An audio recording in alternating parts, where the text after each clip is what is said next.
Welcome to the Wall Street Lab podcast, where we interview top financial professionals and deconstruct their practices to give you an insider look into the world of finance.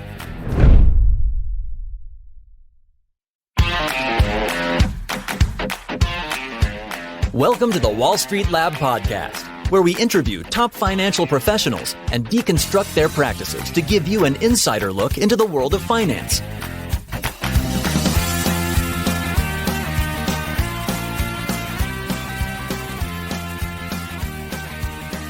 Hello and welcome to another episode of the Wall Street Lab podcast. My name is Andreas von Hirschhausen and I'm your host. With me today is Hugo Bongers, and Hugo is the head of ABN Amro Ventures, the 150 million euro VC fund of the Dutch Bank ABN Amro. ABN Amro is the third largest bank in the Netherlands. And Hugo is also on the board of a lot of startups. For example, Solarisbank, Penta, Crosslend, just to name a few. Hugo has a background in acquisition finance and private equity, and he also holds master's degrees in law and in economics from Utrecht University. And what's very special about today's episode, I can actually sit across from him and talk to him in person. Hugo, I'm so pleased to be here. Thanks for having me, Andreas. This is the first time also having a personal interview instead of all these digital Zoom things. Yeah, I just told Hugo I was really nervous in setting up the tech just because I haven't used it in 2 years. It's so weird. But Hugo, let's start. We had a corporate venture capital fund before on the podcast, and they had the mandate to basically just invest in all kind of technologies for the future. What is your mandate within the ABN Amro Venture Fund? I strongly believe as an investor, you need to add value to a company on top of the money that you bring. And our pitch is pretty simple. I can deliver the bank. So that is the value add that I can bring to a company. And that also resonates back to the mandate that we have. There always needs to be a strategic angle for the bank. And there always needs to be a clear financial perspective, the financial return. So it's a combination of both.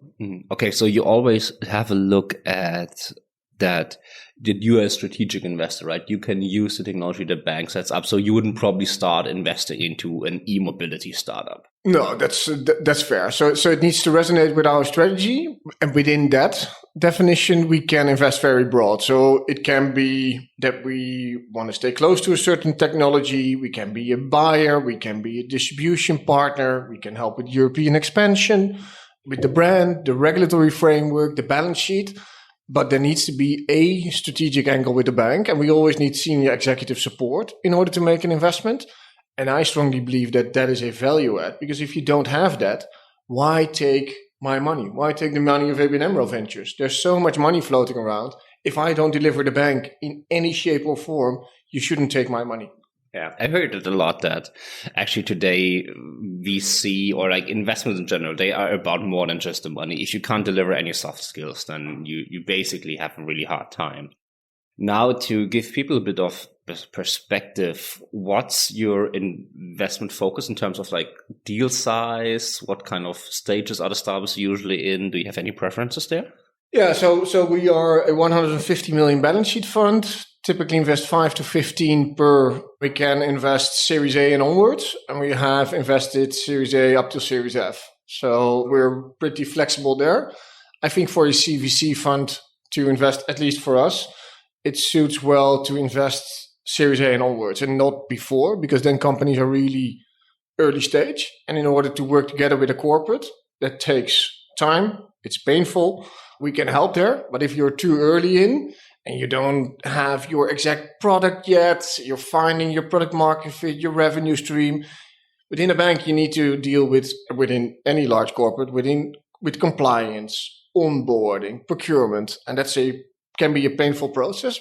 So if you are too early stage, I wouldn't recommend you to engage with large corporates in general, and also not with banks. Can you give the listeners from all over the world maybe a bit more background on ABN Amro? What do you do? Where do you stay? Because maybe not everybody's familiar with the bank. So ABN Amro listed in Amsterdam, global bank with a focus on Northern Western Europe, roughly 20,000 employees. I think a full bank. So corporate banking, wholesale banking, retail banking, private banking, asset management, the full spectrum of whatever a bank can offer. We have it lying on the shelf. Headquartered in Amsterdam, global reach, but with a focus on Northern Western Europe, where sustainability and driving a better future for society as a whole is core to our strategy. Okay, perfect. And what was the purpose? You told me in the conversation before that you were the first man on the ground in the VC for ABN Amro. How did this come to be? Did you like, hey, as I read, you have a background in private equity, right?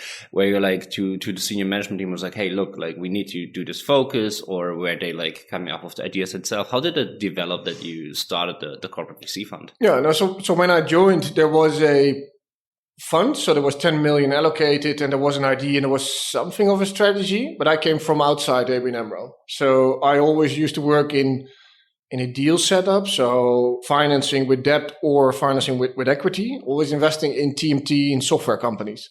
So I started walking around within the bank and I thought, how can I deliver a value add to ABN AMRO? And it was pretty carte blanche for me to set up my own strategy. And then I started talking to people within the bank. And then first I had all these great startups that I knew and I was talking. I said, hey, this is great and this is great. But all these senior executives within the bank, they didn't really care. So then I turned it around and I found out that if I can solve your problem, then people think, hey, this is interesting. People who run a P&L and are responsible for thousands of people, senior executives. If I ask them, hey, what is your biggest problem? I can solve your biggest problem. And that in the end was really the tipping point. So then people thought, hey, that Hugo guy, he can solve my problems. Hey, that's so. Oh, I started talking to these people. And some of the people said, when I asked, hey, what is your biggest problem? They said, I don't have one. Oh, I said, okay, great. I move on. Other people said, oh, this is my problem. A, B, C. Can you help me? That is really concrete. And other people said, I don't really know what my biggest problem is because I don't know what is happening outside. And especially number 2 and 3, those are really relevant for us because we have the privilege to look outside ABN AMRO. We view hundreds of companies per year, we talk to the smartest people globally, and we can filter those trends and developments back to the bank and say, hey, maybe you need to pay attention there. Hey, this is happening within private bank, ESG, lending, all kinds of trends we can filter back and then say, hey, and these startups can also solve your problems. That should be a win-win. It sounds like a lot like an innovation department from a typical bank, right? They kind of like popped up over the last couple of years to like have this tech innovation. And I've been in my last job dealing a lot with those. And what sets a corporate VC fund apart from, say, the innovation department that is also looking actively at startups? Is it that maybe the innovation department doesn't get as much traction because there's not like we can invest behind you, or what is a bit the difference? I think all corporates have different setups here. For ABN AMRO and especially for ABN AMRO Ventures, we only invest in external ventures. So within the innovation department of ABN AMRO, there are a lot of homegrown ventures. So people that come up with ideas are coached, lean startup methodology, their methodology developed by ABN AMRO. So people are given as an entrepreneur the opportunity to work on their own ideas. And sometimes you see that these ideas and these internal homegrown ventures are also run through the corporate venture fund. Within ABN AMRO, we chose to focus. So we only invest in external startups. And that is broader than, let's say, only innovation. We also try to impact, let's say, the main bank. And that is sometimes where it's challenging. What I see also with other corporates is from the innovation department to really impact the main bank. So we can do investments for group innovation as well, but also for the main bank. And I strongly believe, let's say, the hard work starts once you've made the investment. That is only when it starts. So all the advisors, everybody popping champagne and all the lawyers and bankers, woohoo! But then the hard work starts for everybody involved. Can you elaborate on that last part, that the hard work starts after the investment? Yeah, for sure. So my pitch, I can deliver the bank. That's great. One sentence, but it's the hardest part of my job, delivering a big corporate to startups. Those are two completely different worlds that need to merge together and help each other. We both have something to bring to the table. A big corporate, brand, customers, reputation, history, a young startup, young people, eagerness, drive, and mixing those two things together, that is where we strongly believe. But that hard work, it is day in, day out hard work, and also to deliver my pitch, because a lot of CVC funds or some CVC funds say, yeah, I invest and then I deliver the corporate. You need to prove to the market that you really do that, because then otherwise in 4 or 5 years, and everybody's, this is corporate innovation theater again. Hey, typical CVC fund. And then you're not credible to the market. I want to build a sustainable investment fund that really drives value for companies and then also drives value for us. But if I drive value to the startups where we invest, then the VCs see that, and I can drive value for the corporate, for ABN AMRO as well. Say this value, you mentioned a couple of things. It might take the form of delivering ABN as a client, as a distribution partner, as whatever.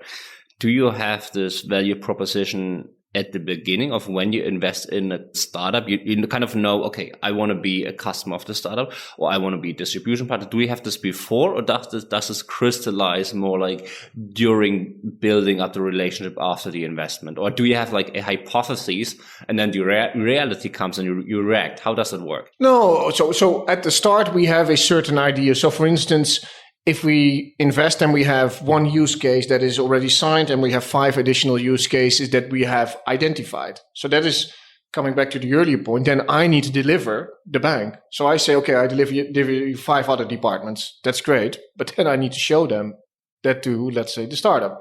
So that is an example. We can also open up our network, other banks, other VCs, other corporates.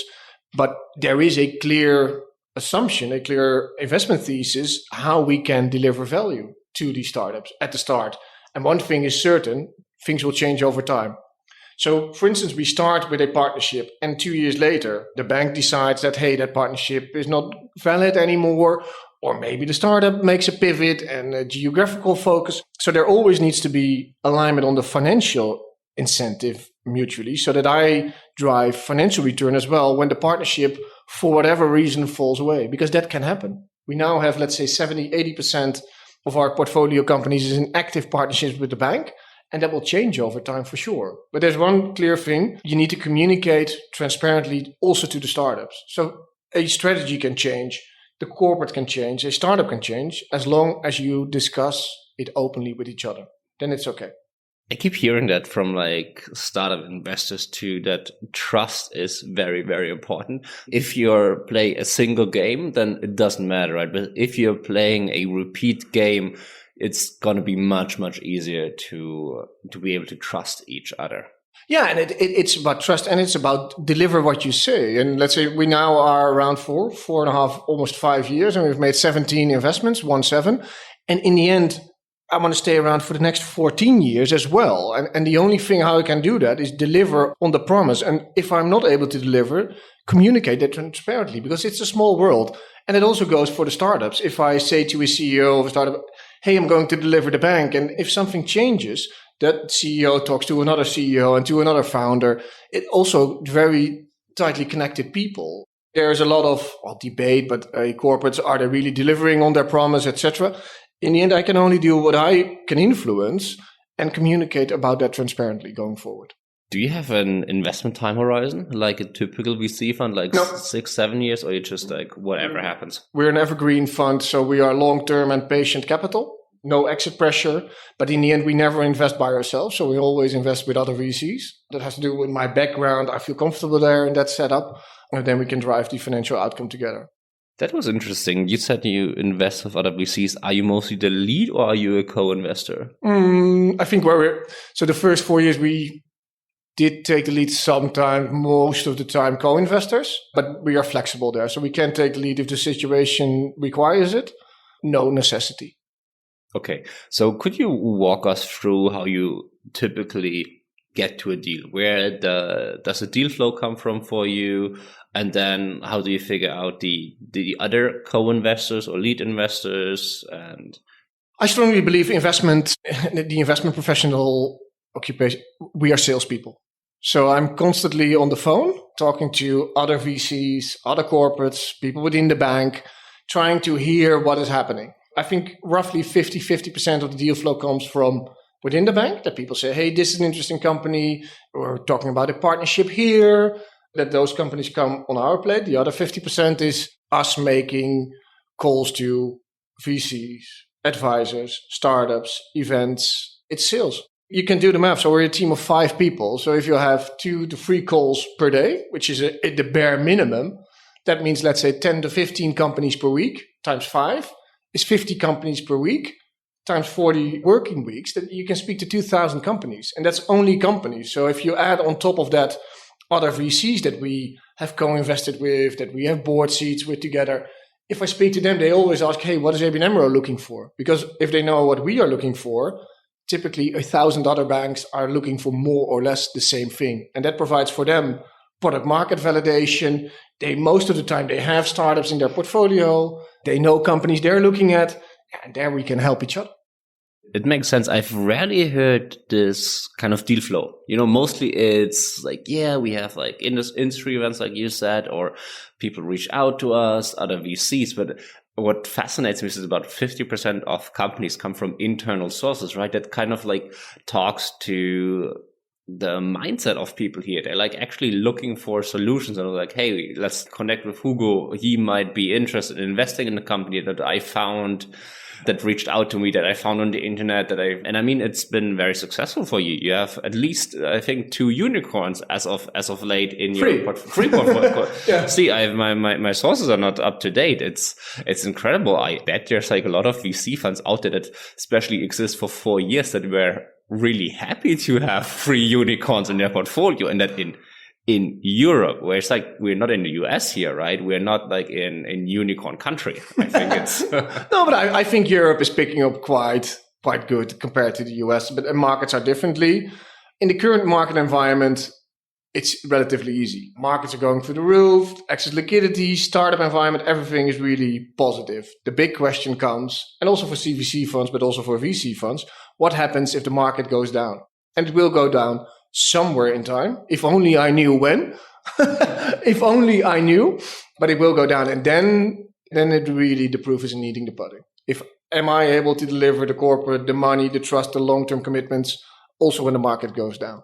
When you find out when the market goes down, let me know. Yeah. I will text you 1 week before. Okay? Perfect. Nice. You mentioned something really interesting, and I want to see your opinion on that. I asked that most of the investors I speak to, because it's just such a fascinating answer most of the time. It's, how do you deal with those high valuations, right? How did your strategy change to when you started out versus now? Because you said it yourself, there's a lot of excess money. There's a lot of money generally in the market, even in Europe now. But how do you deal with it as an investor? You say like, well, if I invest now, I'll get, when I sell, there's also a lot of excess money. So I get a higher valuation. So I'm willing to take a higher valuation. Or like, well, how long can this go?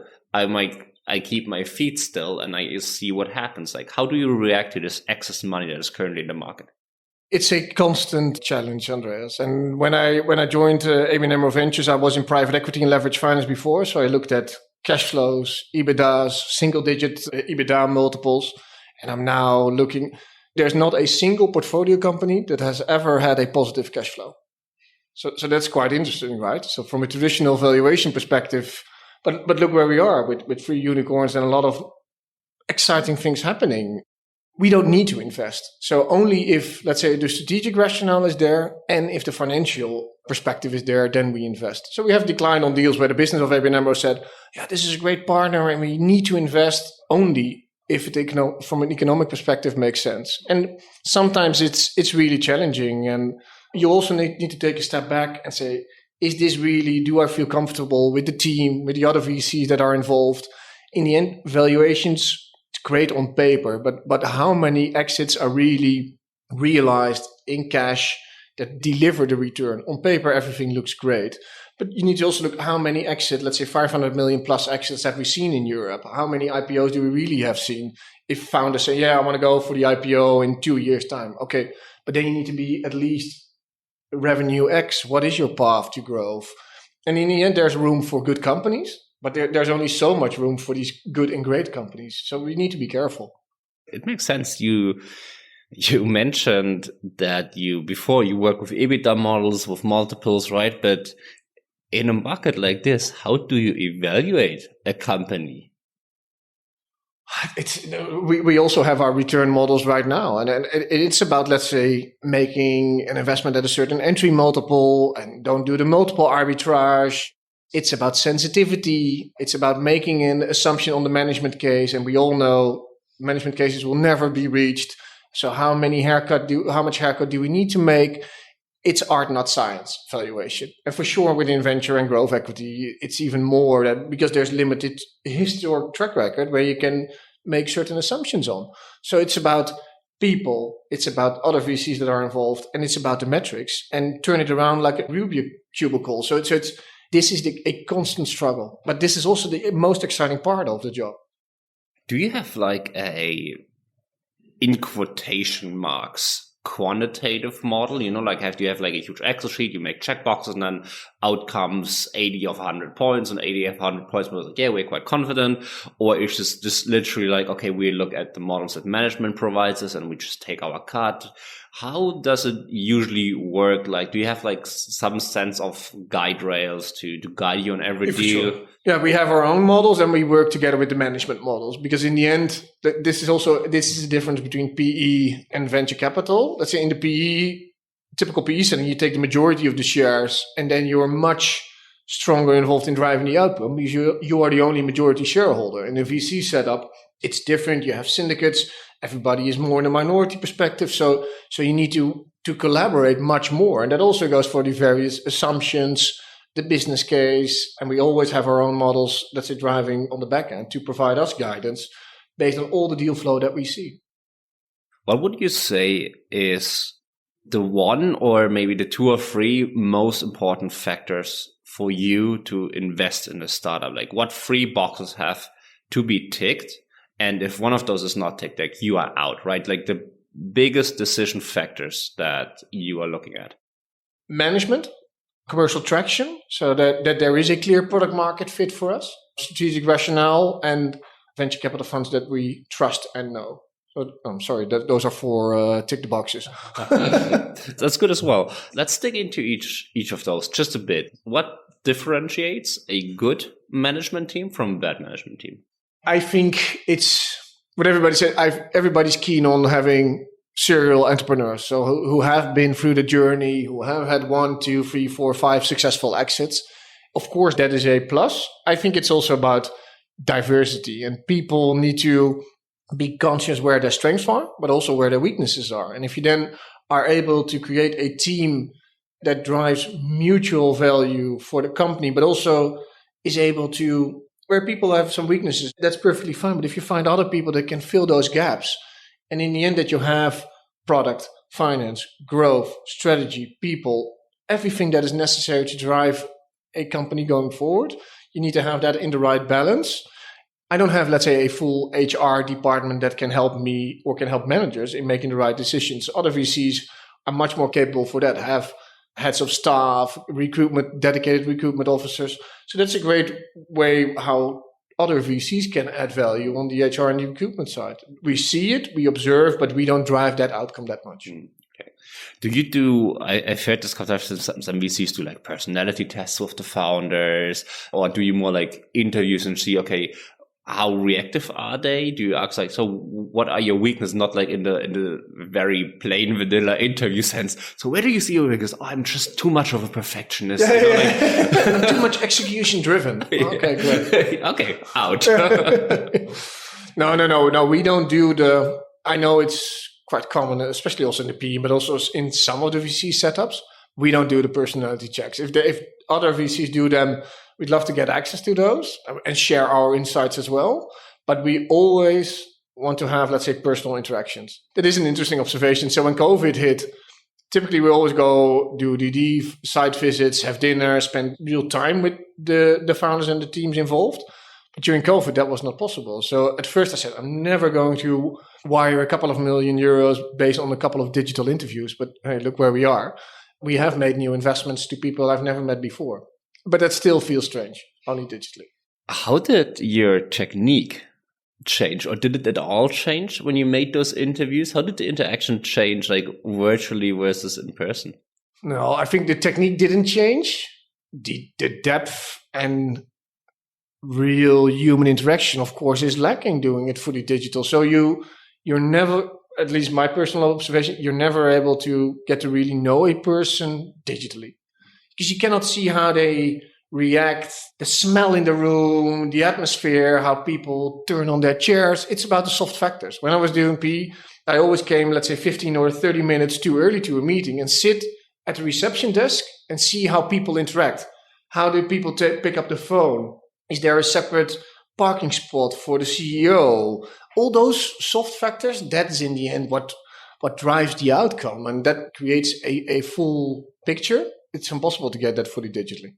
I loved it. People watch out at everything you do. You're always being watched by Hugo. But people should also do that with me. How do I interact? Am I paying attention? Am I properly prepared? Do I ask the right questions? Or is the only question I ask, oh, okay, tell me about your revenue model? No. You need to be prepared.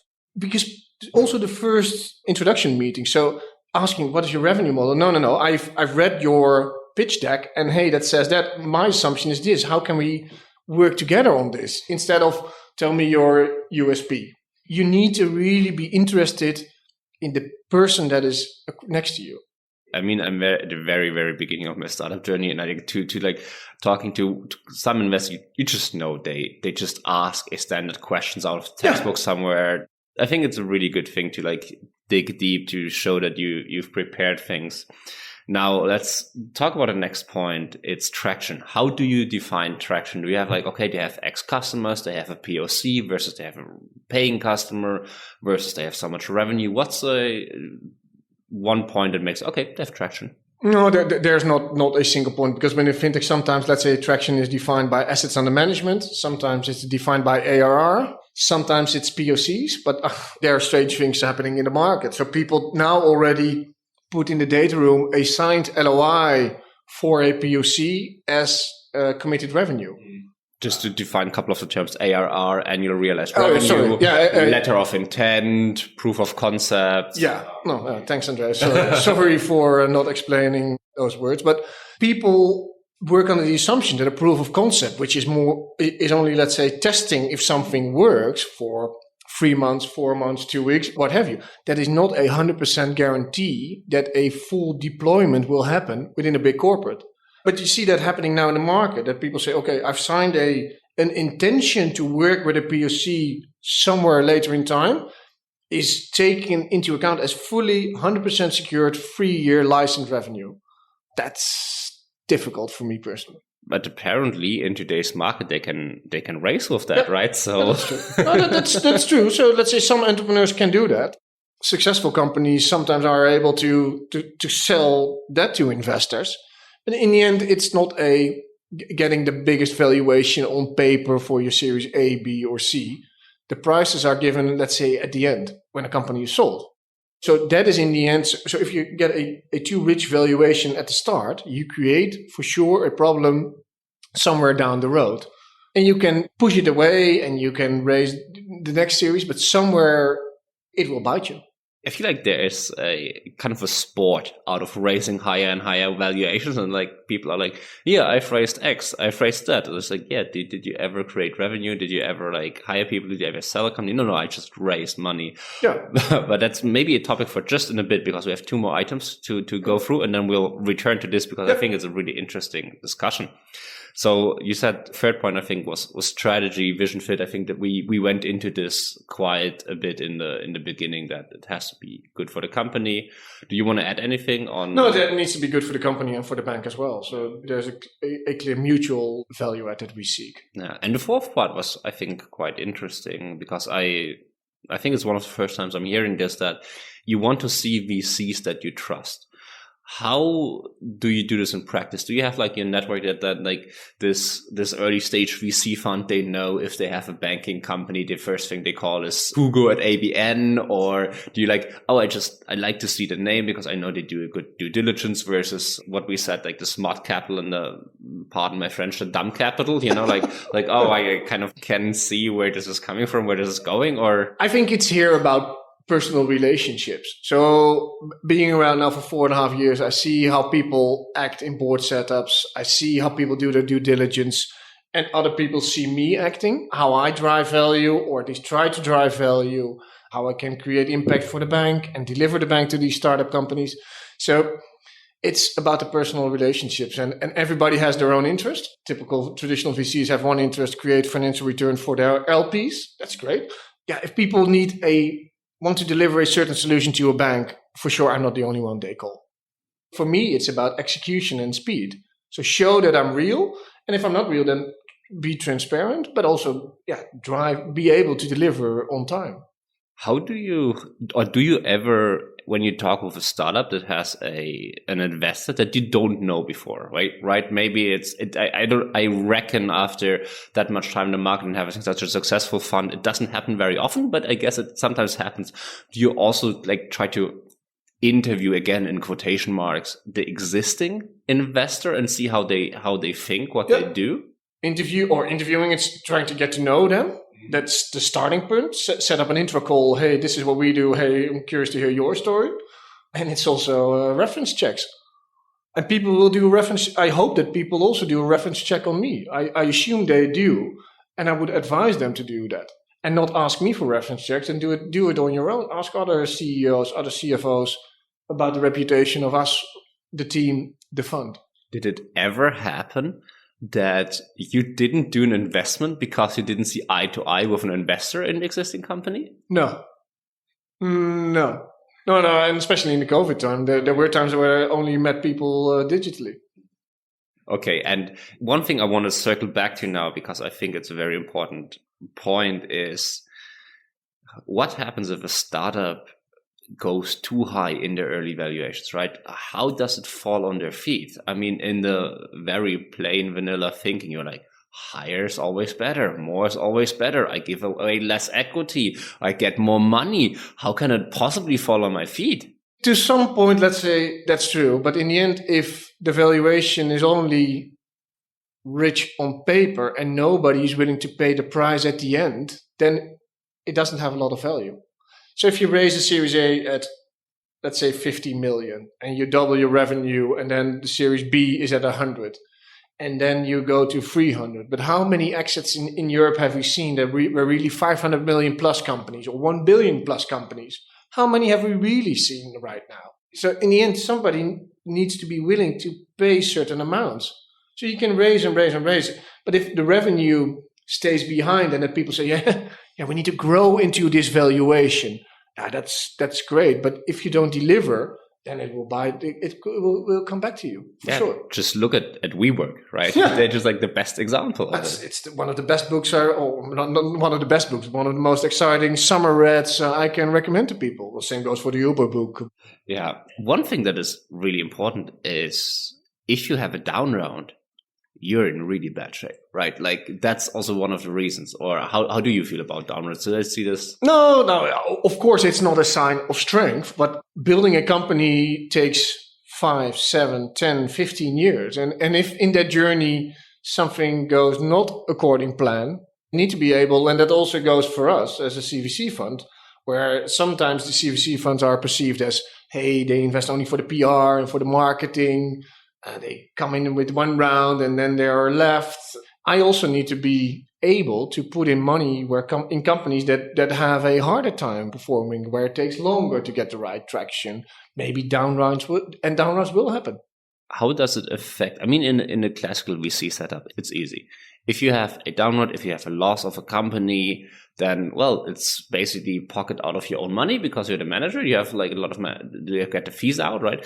How do your investors, your LPs in quotation marks, again, I'm using a lot of quotation marks, the senior management of the bank, how do they react if like you're losing a company, or I don't know if it ever happened that an investment failed?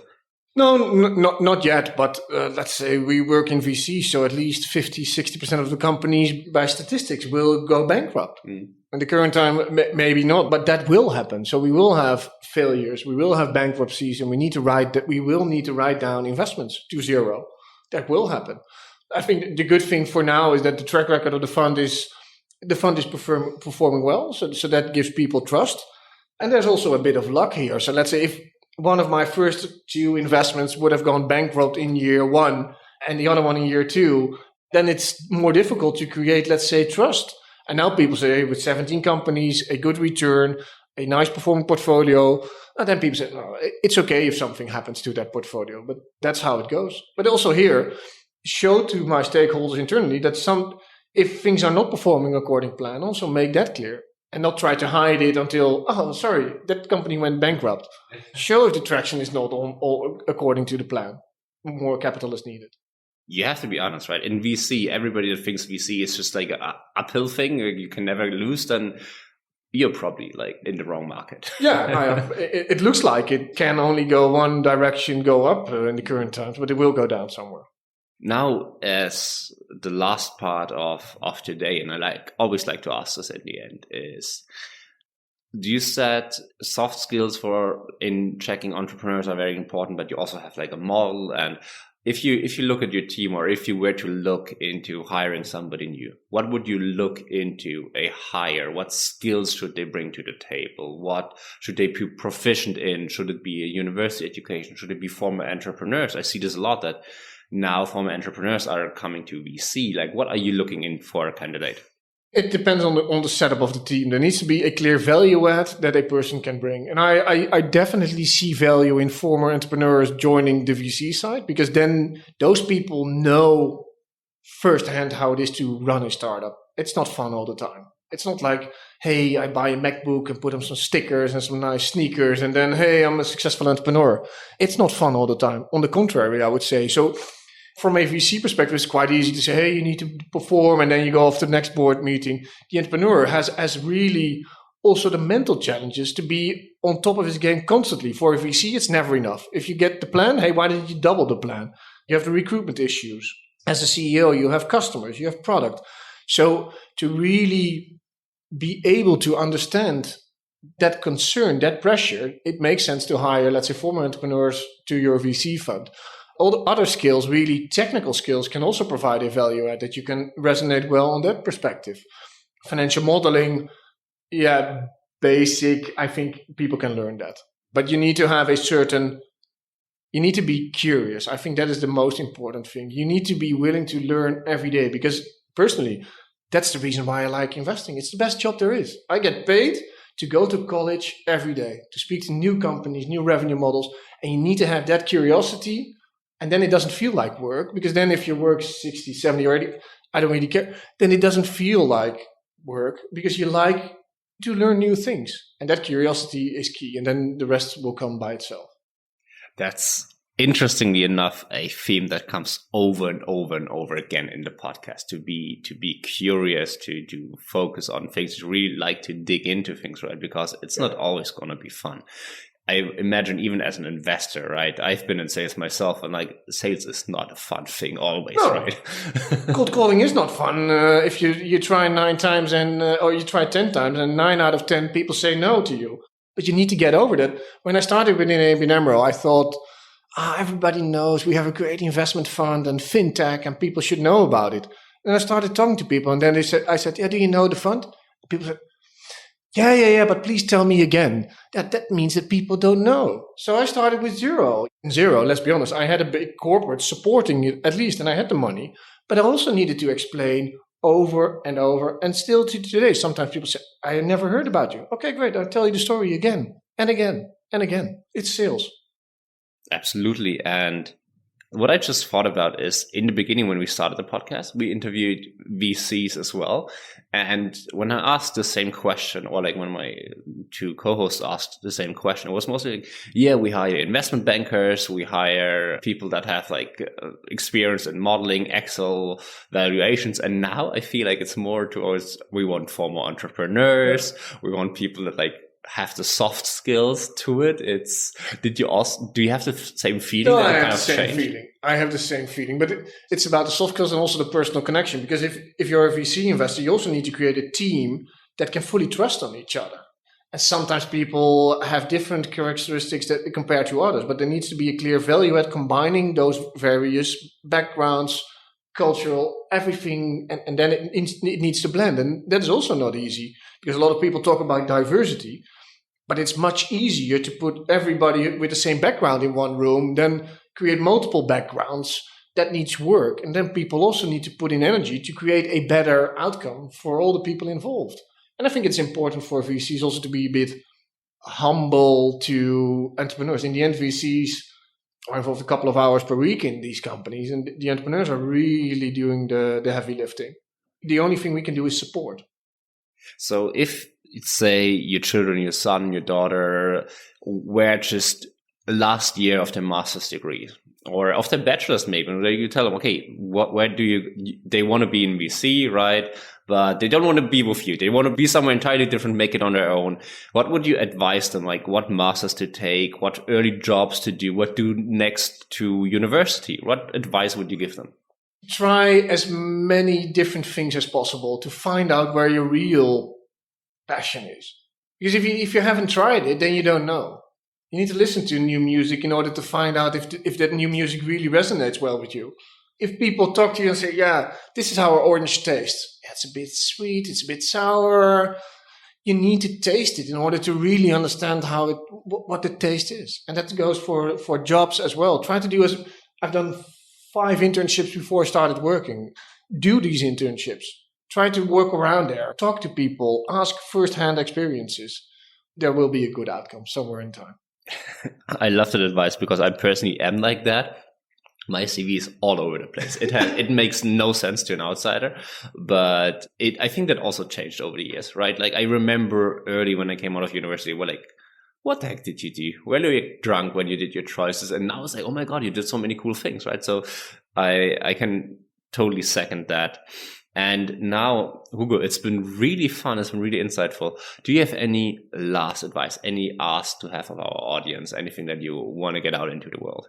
No, not really. I think what I think we have talked about, let's say, the key things that I want to share with, let's say, your listeners, Andreas. It's about curiosity, be a bit humble, and just be nice to people. Then you get so much in return. It sounds like amazing soft advice, and this is a really important advice too. So I love to interview Hugo. Thanks for hosting me. Oh my God, it's been such a pleasure to look you in the eye again while talking, and all the best. Thanks for having me, Andreas, and thanks for the Schwarzwälder premium gin you gave to me. Thanks a lot. That's a note to all my future guests. So if they want to see me in person, I'll bring you some gin. Thank you for listening to the Wall Street Lab podcast. For the show notes and much more, visit us at www.thewallstreetlab.com. To see what we're up to before anyone else, subscribe to our newsletter on our website and follow us on Facebook and Twitter.